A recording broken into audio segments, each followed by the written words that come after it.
The Taking of Pelham 123 is not only an inspiration to films such as Reservoir Dogs, but it is a fast-paced, action-packed, criminally underrated heist film from the 1970s. This film is nearly 50 years old, and yet it rivals any modern-day Hollywood action film. With a unique setting, colorful cast of characters, grit, realism, and comedy, The Taking of Pelham 123 is one of the most pulse-pounding films from the 70s. It's a thriller with a tight narrative, created with skill and spunk missing in today's action movies, and it is just as tense and effective now as it was 50 years ago. Pelham is about a group of four men codenamed after colors hijacking a New York subway train, while Lieutenant Garber tries to alleviate the situation back at headquarters. What follows is a tense, brisk heist film that keeps you invested and on the edge of your seat. Man, one of the things that's great about this film is that it absolutely wastes no time. The moment the opening credits end, we are already on the subway, introduced to the main villains of the film as they slowly take their time enacting their master plan to hijack the train. It goes down as one of the most engaging openings to a film. And the crazy thing is, it never lets up from here. I am not joking. The film's momentum mirrors the breakneck speed of an unmanned train. This film is all plot and almost no character. It's a film that's more concerned about the event taking place than whether our main character has any weaknesses or not. The film actually reminded me of some of Paul Greengrass's work. Films such as United 93 or Bloody Sunday. Those are films about events, and Pelham 123 is very similar. It takes place in almost real time, and the movie doesn't have time to give every character a backstory and motivations. It just puts you right in the middle of the situation until the situation resolved in the end, and it totally works. It's without a doubt one of the most engaging heist films I've seen,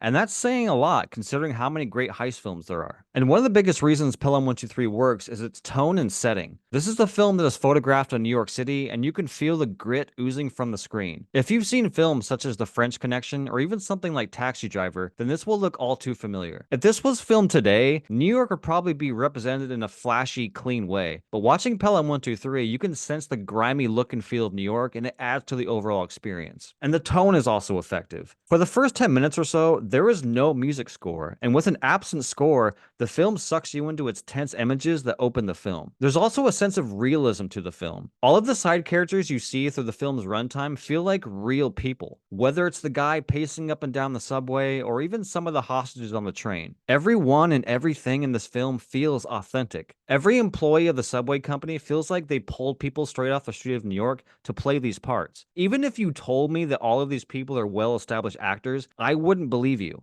That's how real they feel. The film lets you know right from the beginning that this is going to be an edgy ride, and it's all done with the use of no score, a realistic tone, and a dirty city as its setting. With breakneck speed and engrossing tone and setting, the last piece of the puzzle that makes this film so memorable is the characters and cast. The robbers themselves are never given names and are only labeled as Mr. followed by a color. Reservoir Dogs, anyone? Mr. Blue, Mr. Brown, Mr. Green, and Mr. Gray are all as distinct as their names, each having a key role, such as leader, mechanical expert, or the wild card. Their names add a layer of mystique to the men, making them feel less like people we can relate to and more like emotionless blank slates who only desire one thing: money. Meanwhile, at the station, Lieutenant Garber and his crew act as comic relief to help alleviate the tension and terror the audience sees in the Pelham-bound subway car. Garber has a sharp wit to match the man across the phone, but some hilarious missteps prior to the heist help ground him as the central hero the audience can connect to. His comrades act as hecklers to the performance in front of them,